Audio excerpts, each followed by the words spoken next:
I find it kind of funny how many people were so genuinely shocked and surprised with what The Rock had to say during his Pat McAfee interview. But it's like, bruh, like y'all got to I feel like a lot of wrestling fans don't really see the bigger picture more than they think they do. And when this whole TKO merger was announced, I genuinely was I already had a feeling of what was going to happen.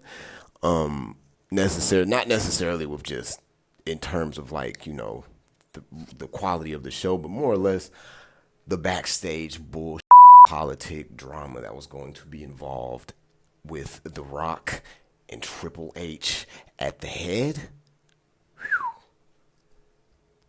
You talk about probably two of the biggest egos in professional wrestling history.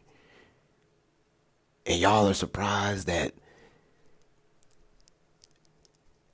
creative and everything that The Rock said on this is my thing. And this is my opinion. So you don't got to agree with it. I really don't give a damn, but this is my straight up opinion. I'm just going to keep it a buck 50. The Rock checked out in 2002 when he left the first time to go make the Scorpion King. Well, was it the Mummy? Either one. He ended up, which turned into the Scorpion King. When he went to Hollywood, that was it. Brock Lesnar versus The Rock SummerSlam 2002 was the last time we saw The Rock. When he went through them curtains, that was it. He checked out. Now I know what y'all gonna say. Oh, well, what about Hollywood Rock? Hollywood Rock was Dwayne Johnson the entire time. If you don't believe me, go back and watch those promos. Listen to what he was saying. He was responding to how the fans were reacting to him. In my opinion, he was salty about getting booed when he came back. Now, to be fair, was his character always meant to be heel? I believe so. But I also believe that he did not expect, because there was genuine heat with the fans back then. Dwayne, they had genuine heat with Dwayne over the simple fact that they felt like he turned his back on WWE and the product at the time. And when you really think about it, bruh, The Rock was in the he only had a 7-year run. His first run in WWE was 7 years. So that's like, when you think about it, it's just like, man, he really left during his prime, because at that time, The Rock, he was putting out his best quality in ring work. He was having his match with Eddie Guerrero, the triple threat where he won the undisputed title with him, Kurt, and Taker. That's still one of the best triple threats, in my opinion, in WWE history.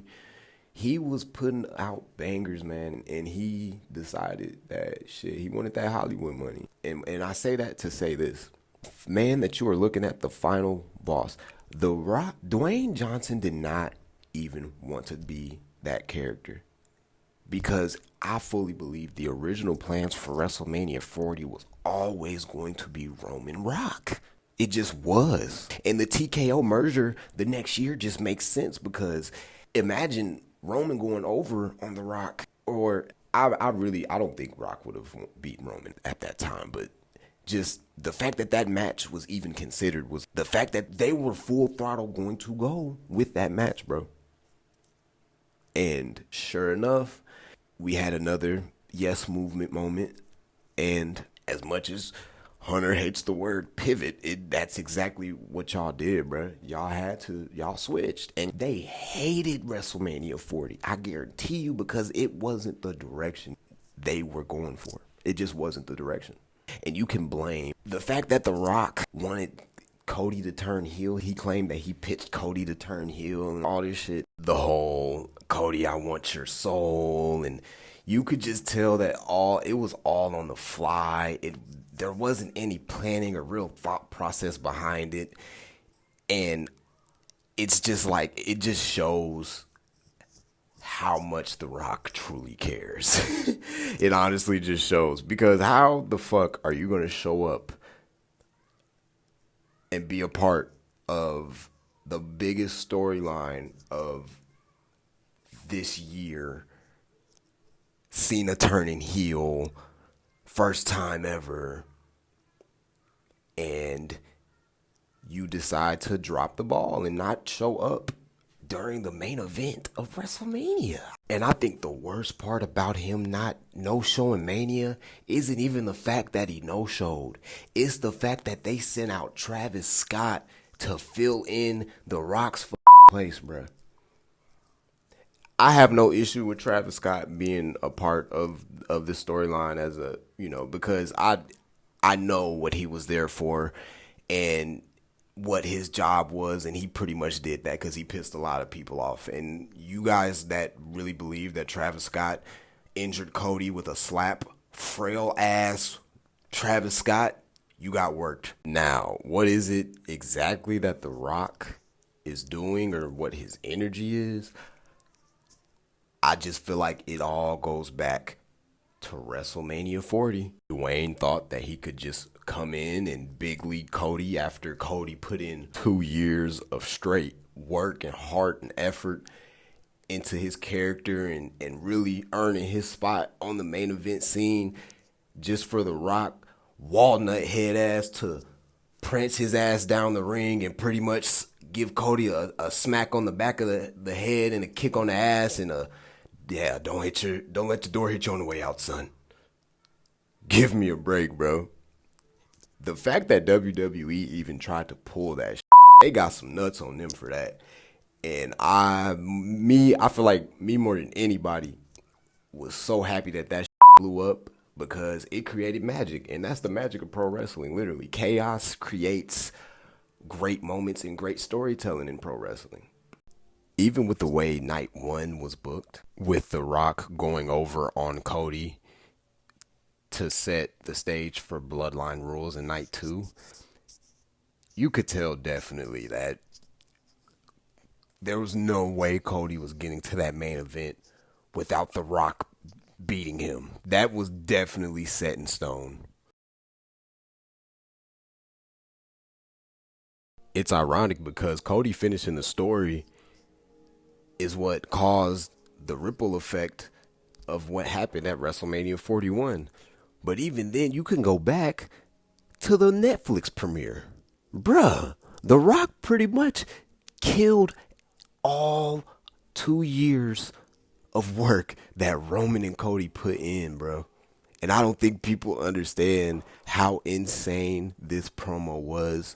Rock essentially killing the story off, killing the feud between him and Cody, killing any type of merit of a chance of a feud between him and Roman. He pretty much buried that in the water by the end of the show by putting the Ulafala over Roman's neck. I mean, this man was out here talking about having shots in the back with Cody, kissing ass to the Netflix execs. I mean, they dropped that Billy bag. I get it. They dropped them bees, but this man pretty much said in this promo, the last 2 years of this storyline meant nothing. And the final boss meant nothing. And the fact that he cut this sorry ass promo just to come back, double back around and cut another sorry ass, confusing ass promo with Cody just to insert himself into the feud with him and Cena. It's like, bro, at this point, you gotta understand, it's just Dwayne. The Rock checked out years ago. That man sold his soul to Hollywood, and his creativity went with it, man. And not only was it his creativity that left, but his overall passion for wrestling. I'm not going to say it completely went away when he first walked away, but with each return, it got more and more stale and more of the same Rock shtick, which even by itself is still one of the greatest, most charismatic characters in all of professional wrestling. It comes to a point to where if you've been watching this shit long enough, you already know when a motherfucker phoning it in, and The Rock's been phoning it in for a very long time. Dare I say, since the first Cena match. He had Cena so pissed off because he was phoning it in so much, he went off script to call out the script that The Rock wrote on his wrist. Go back and watch the promo, the segment between Rock and Cena, February 27th, 2012. Cena completely called out The Rock for being Dwayne pretty much, and pretty much being phony and only caring about trending.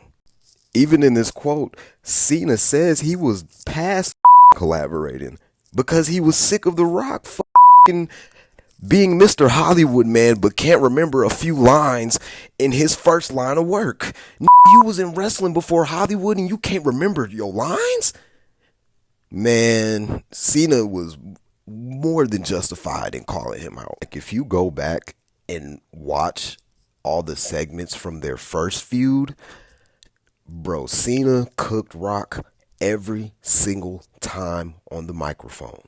And when I mean every time, bro. I don't think I've ever seen anyone have The Rock more flustered, more frustrated, more angry, and more nervous than Cena, bro. And that's because Cena had the nuts to call him out on his bullshit live, unscripted, just off the hip. Reality, The Rock checked out a long time ago.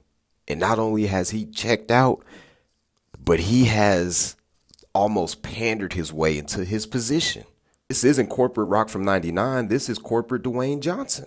When The Rock was cool and he had on the blazer and the Versace with no shirt on underneath, he traded in his Versace for a Elvis getup, and he traded in his shades for some phony reading glasses, nigga, non-prescription.